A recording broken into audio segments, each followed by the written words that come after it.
I've always been fascinated with Central Asia, so I thought why not visit the largest of all Central Asian cities, a place that 2.5 million people call home. Here are the stadiums and arenas of Tashkent, Uzbekistan. JAR Stadium. What does JAR stand for? Good question. It's Jahongir Aliyev Republican Stadium. Jahongir, if that's even how you pronounce his name, was a former mayor of the city, not to be confused with the Tajik international footballer of the same name. It is probably the most basic stadium you'll see in this video, but it has improved in recent years. In 2022 these blue seats were installed, and that may seem insignificant, but it was looking much older than its age would suggest before that renovation. Currently the ground is used by the Uzbek national women's and underage teams, but has also been rented by a few clubs when they needed a temporary place to call home. There's not too much else to say. Humo Arena.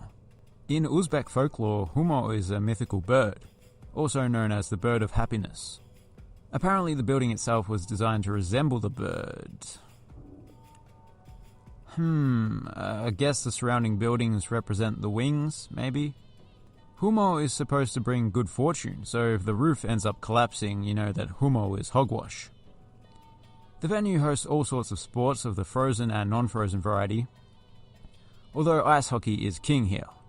Weirdly, both of the clubs that play here represent Tashkent, yet one of them plays in the Uzbek League, and the other plays in the more prestigious Kazakh League, that being the one that is also named after the bird. Their logo does look like a bird.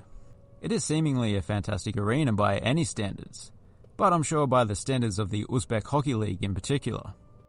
It is the largest indoor arena in Central Asia. Mili Stadium. Mili means national, so this is the national stadium, although it is only the part-time home of the national football team. It is however the full-time home of FC Bunyodkor. It took $270 million from government coffers to build this stadium, $100 million more than the arena we just saw, which in a country with a GDP per capita of just $2,500 seems excessive. Both of them do.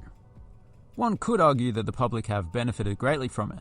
You know, they can go and watch their team play in a world-class stadium at an affordable price, but more importantly, they can now make fun of their nearby neighbour, Kyrgyzstan, for having a lackluster national stadium by comparison.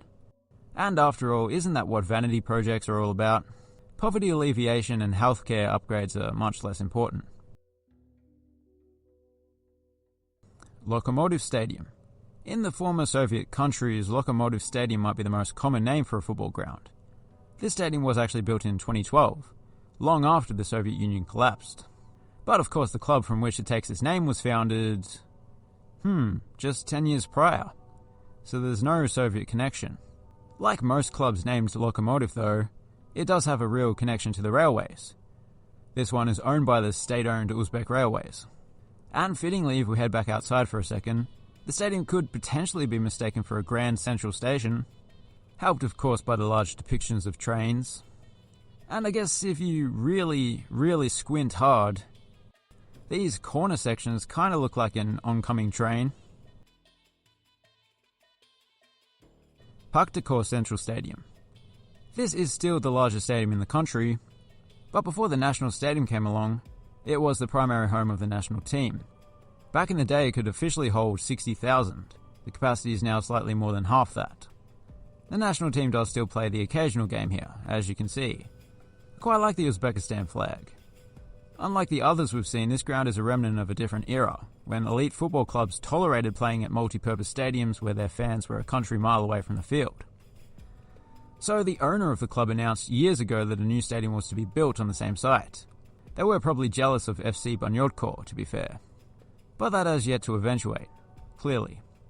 If they do build a new stadium, I would hope and expect that they would retain this beautiful section here. Surely they will.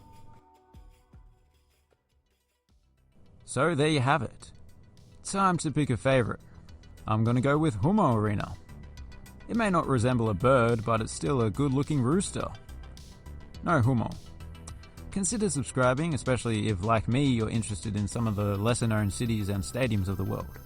Thanks for watching, have a good one.